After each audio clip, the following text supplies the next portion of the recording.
Attention. If anybody's feeling like they don't want to share, just you won't have to. So if you're feeling on the spot, but this group, I could see in your eyes your scenario. Would you want to stand up and share? And there's no right or wrong way to do this. This is really just to bring up the ideas that we're exploring. Okay. So we're sitting in the restaurant together, having dinner. Good, good.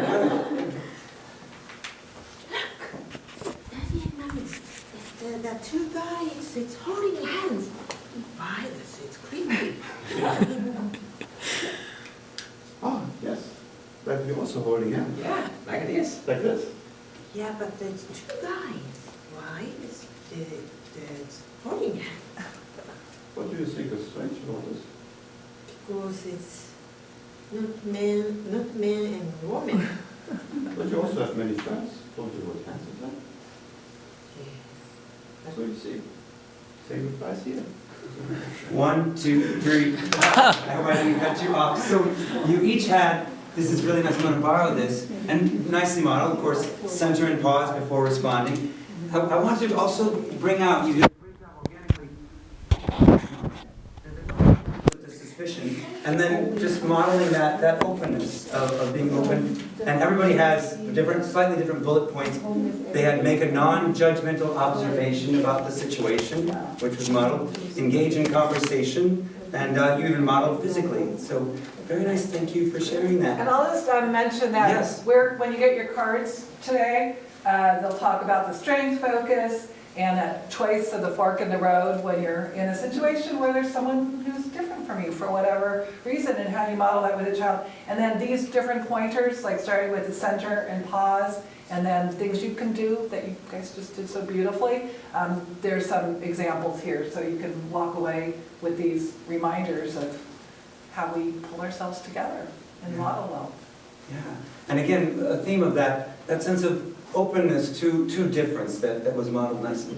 We have time to hear one more. I know you're probably all itching to share, but we have time to hear, could we have one more duo share? It's You want to do? yeah, I can, for your birthday. What a birthday to do. I know you love. All right, let's. Yes. All right, let's see your seat. Thank you so much. We're at the park. Okay.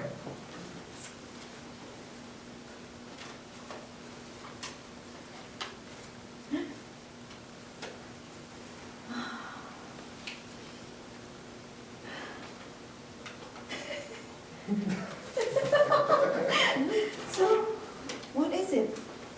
What is it? Do you see them? Do you see? Yeah. Do you see? Yeah, a group of teenager. Yeah. What are they doing? Well, they look different. What? Oh, they have different color. But you want to go say hi? You're going to go say hi, and what are they doing? They want to climb up the tree or something? Oh, go ahead. 1, 2, 3. So seeing people who look different, in this case, different skin color at the park, and how we might respond in that moment with a child who, naturally, children are great at pointing out difference.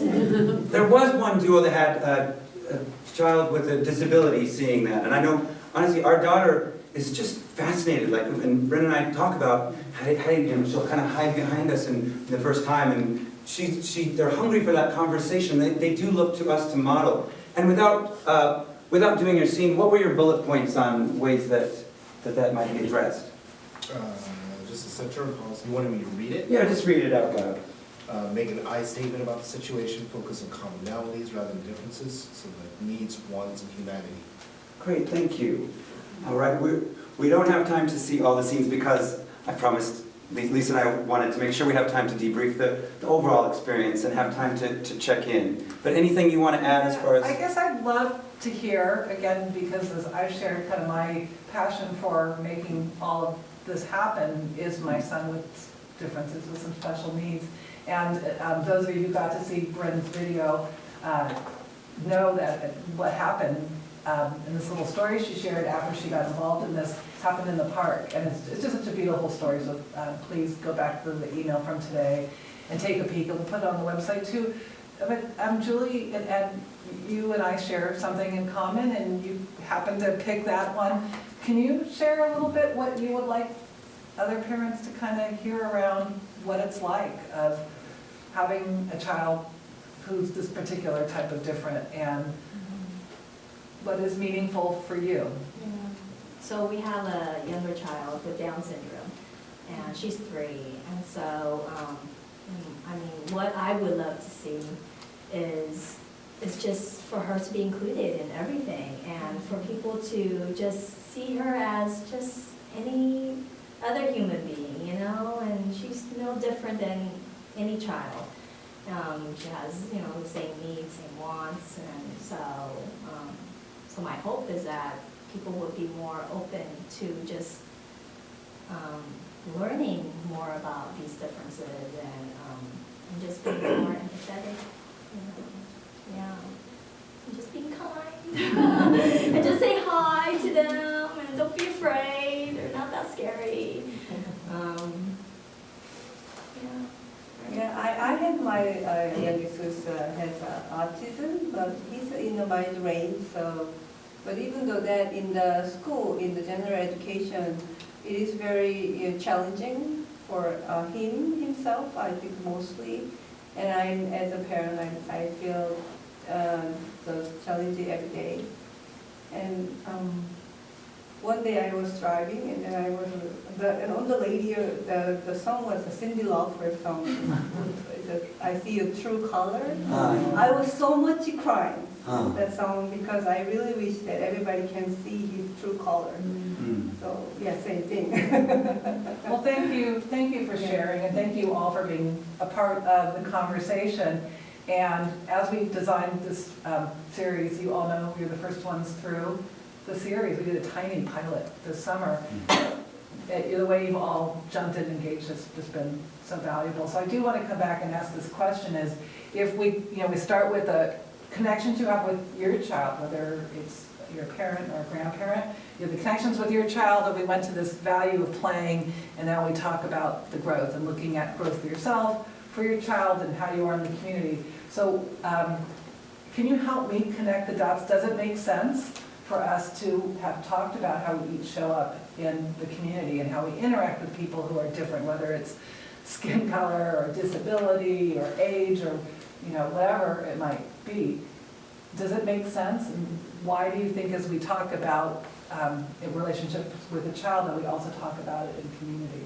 I'd love to just kind of hear from one or two of you if this whole cycle we went through makes sense. And what are your kind of reactions to that? Especially those of you who don't have children with special needs, because it'd be really great to just kind of hear what your reactions are to this. It did make sense to me. I have 4 children. Each one are different.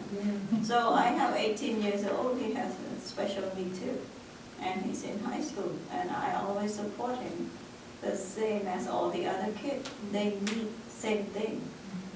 Doesn't matter which one. Yeah. As I say, we all have special needs, right? And plus, we are growing ourselves. We need to learn how to be the leader so we can lead our children. And sometimes I have a hard time. We were talking about, talk to a teenager or point to somebody. I'm like, for me, I usually like, shh, don't point anybody. That's what I do. I told my kid, please don't point. There was one time in the same way. So my kid was like 4 years old, my boy, Ulysses. And he's looking at me, Mom, look, Mom, look. Then I turn around. Oh my gosh. There was a big man, he wear as a woman. Long hairs and wear mini skirt, all that. Then my son recognized right away, that's not the woman. So I'm like, shh, no, shh. I'm afraid somebody get mad, right? So I'm trying to calm down my kid, please don't point anybody. And then the man's kind enough, he's like, oh, you don't have to worry, I got that reaction all the time. So that's how I grow myself, learn from things. Yeah. So that was so beautiful, and I think what you just shared was just really bringing to life one of the ideas that are going to be on this card of how you choose kind is just remembering that we're all people and looking for, and as Bryn and John said, as they develop the curriculum, just looking for the humanity in whatever each of us brings. So given that the kids will be waiting, we are, as you all know, on a very short timetable. So what I'm doing is giving you essentially the same survey that you got at the beginning with different questions. John, can you help me? Yeah, absolutely. With different questions at the end, if you want to hand that out to each person. And I'm just giving you this so you have something hard to write on. And I know some of you didn't do the pre-one, and that's okay, but most of you did do the pre-one, so. And the questions on the bottom are different, but if you could just take about 5 minutes and share just the highlights of what you got from this, that would be really helpful. Oh, sorry, you need something hard to write on. And you need a pen. I'm sorry. No, we have pens, so we should have had enough Oh, pens. here's another one. Oh, thank you. Does anybody not have it? Everyone has pens now? Okay, great, thank you.